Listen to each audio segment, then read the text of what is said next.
I'm Mark Kavanaugh for Cavi Coaches, and today I'm going to coach you up on static fluids, density, and pressure.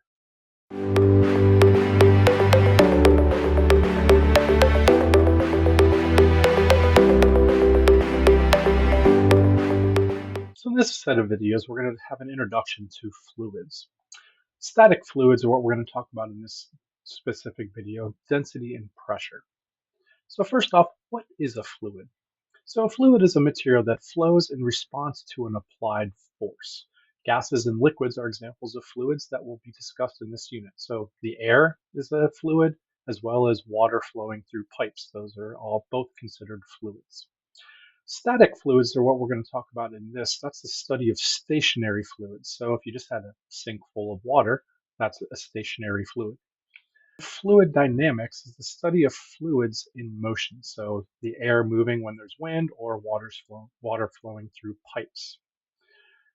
So in this set of videos, we're going to talk about ideal fluids. An ideal fluid has two specific properties, and we'll talk about more a little bit later on.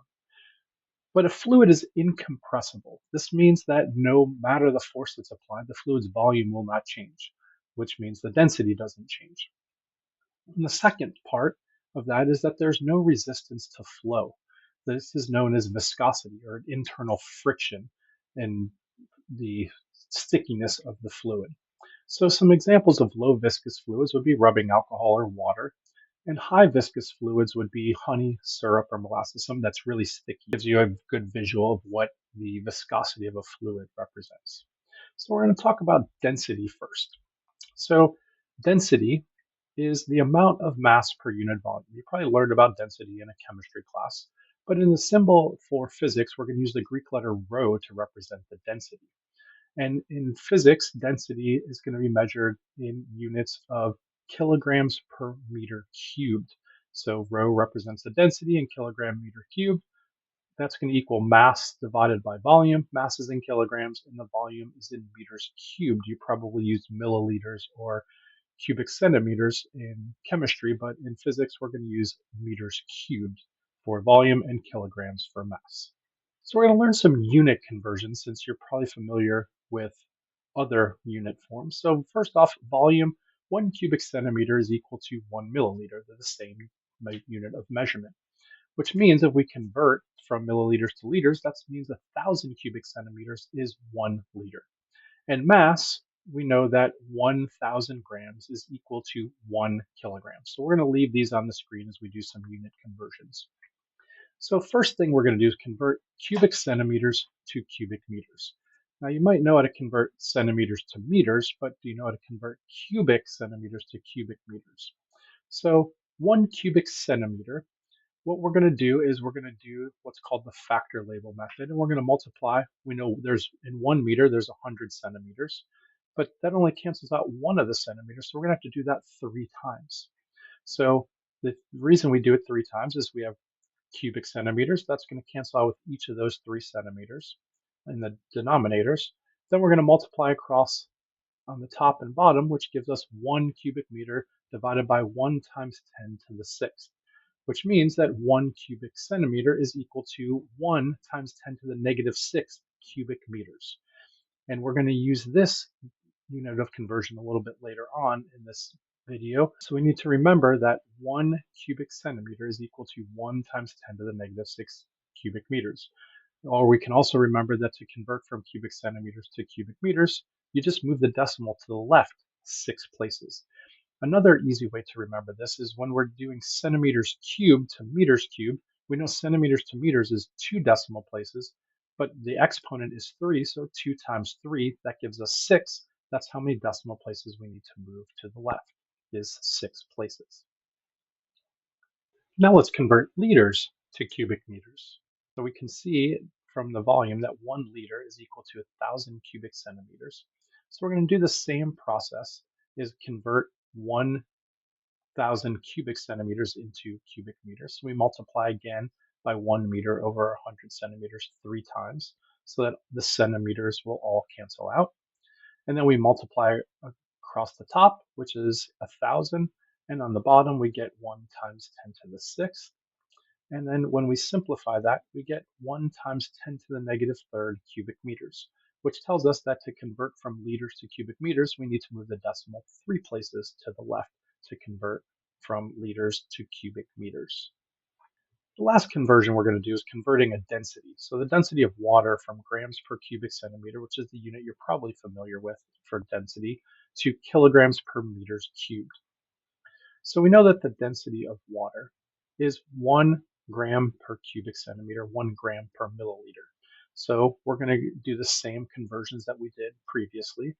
We're going to multiply by a number to cancel out cubic centimeters and grams. I picked cubic centimeters first. You could have picked grams first. It doesn't really matter. So we know that 1 cubic centimeter that we learned previously is 1 times 10 to the negative 6 cubic meters. This cancels out the cubic centimeters and leaves us with cubic meters in the denominator. Then we're going to convert grams, which 1,000 grams, or 1 times 10 to the third grams, is equivalent to 1 kilogram.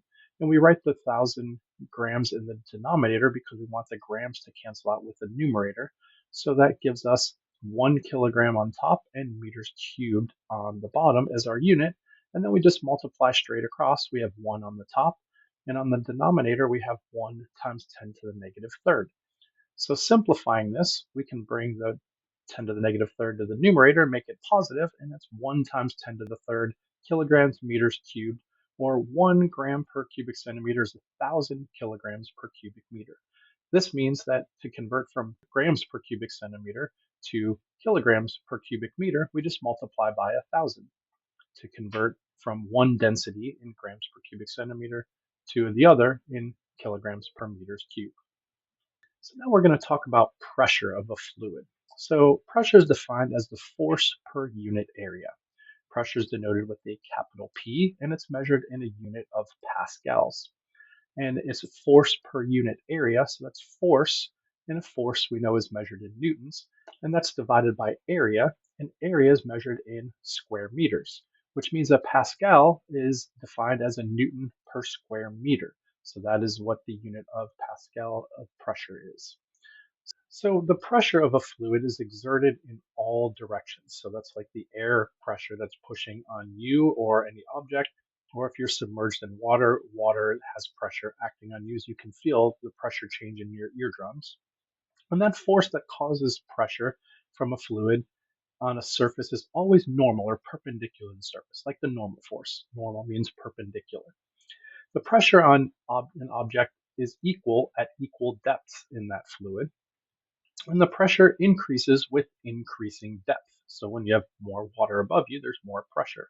So we're going to submerge a block in some water, and we're going to look at a diagram. We can see that we've got pressure on the bottom. Those arrows are drawn perpendicular to the bottom. We also have pressure on the sides, and those sides are equal, and you can see they're smaller as they move towards the top. Now we're going to derive an equation for pressure using a free body diagram in our equation for pressure. So on the bottom, we have the force of the water pushing up on the bottom of that box. We also have on the top, we have force of water pushing down, which we know is a smaller force because the pressure is smaller and the area is the same. So smaller pressure means a smaller force with the same area. But then we also have the gravitational force pulling down on that block as well. And I drew the gravitational force smaller, but it doesn't really matter. I could have drawn them the same length. What really matters is that if this block is in equilibrium with these three forces, is that we're going to apply Newton's first law, that the three forces added together equals 0, with the one pointing up being added and the two pointing down being subtracted. So now we're going to use our equation for pressure, and we're going to rearrange that, and force is equal to pressure times area. So we're going to substitute the pressure on the bottom times area minus the pressure on the top times the area using that equation. Now we're also going to use our density equation and rearrange that and show that the mass is equal to the density of the water times the volume. We know that the block has a height of h, and we know that the cross-sectional area at the top, we'll just call that A. So we can substitute the volume as area times height. Now we can substitute that in for mass in m times g. We get this equation. So we can see that the pressure equation, the pressure on the bottom times the area equals pressure of the top times the area plus rho A hg. We can see that all of those terms all have an area in them. So that means if we divide by area, that the areas are all going to cancel out, which leaves us with the pressure on the bottom equals the pressure on the top plus rho gh.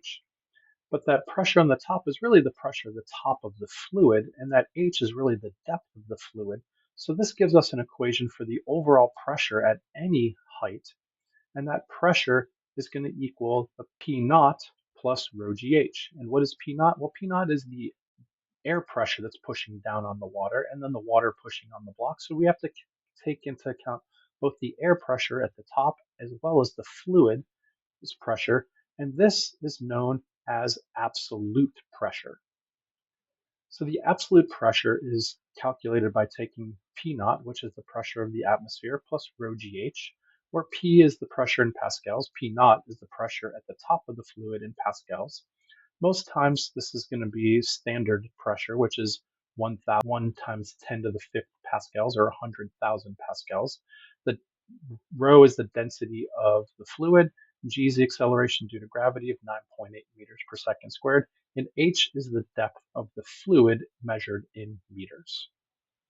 If we wanted to talk about just the pressure of the fluid, then we don't need to know what the pressure is at the top. The pressure of just the fluid is just rho times g times h, where p is the pressure, rho is the density, and g is the acceleration due to gravity, and h is the depth of the fluid. And this is known as gauge pressure, and this is an equation you'll see on your formula sheet, that the pressure of just the gauge is just the pressure of the fluid. When we add P naught in, that is the absolute pressure.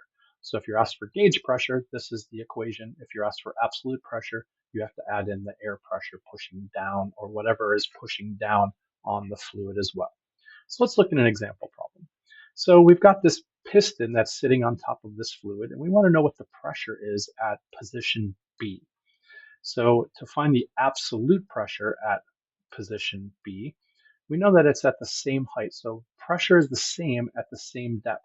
So all we need to do is find the pressure on the right side where the piston is pushing down. So let's define some variables. So we know that B has a depth of h. The piston will define a mass of m. We'll define the fluid's density as rho to make our lives a little bit simpler. And what we're going to do is we're going to use the total pressure of our fluid is the absolute pressure, is what A stands for, is the fluid's pressure plus the piston's pressure. So we know that the fluid's pressure is the density of the fluid times G times H, and that the piston's pressure, well, it's applying a force down on the fluid, so it's going to be force of the piston divided by the area of the piston. Now the area of the piston may be a circle. Most times it's a circle, so we can define the area as pi r squared. So you may only be given the radius or the diameter of the piston along with the mass, so we can substitute in pi r squared for our area for the piston. And this gives us the equation for the total pressure of a fluid at that position B. All right, so now we're going to talk about a hydraulic lift. Let's look at an example problem. So what a hydraulic lift is you've got two pistons, one on the left that has a smaller area than on the right, and a small area means that you can use a lesser force to apply the same pressure. We can see that those pistons are at the same height, and we're going to call the area for the piston on the left side A1. We'll call the area for the piston on the right A2, and we'll say that the car has a mass of m. Now there's an upward force on the piston on the right that we'll call F2, and the downward force on the piston pushing down on the left would call F1. And we're going to write an expression for the force F1 that is needed to lift the car in terms of our given symbols. So we know that the pressure 1 on the left side is equal to pressure 2, which means F1 divided by A1 is going to equal the F2 divided by A2. Now we can rearrange this and solve for F1 just in terms of the force and area. So that's going to give us F2 times A1 divided by A2. But we know that F2 is not a force that is given that we need to use. So we know that if it's lifting at a constant speed, that means the gravitational force is going to be equal to F2. So we can substitute mg. Now, sometimes you're going to be given not the cross-sectional area, but you're going to be given the radius. So you can solve for the area using the radius, but instead what we're going to do is we're going to simplify that. We're going to call the radius R1 and R2, and pistons are usually circular, so we're going to use pi r squared for each of the areas of the pistons.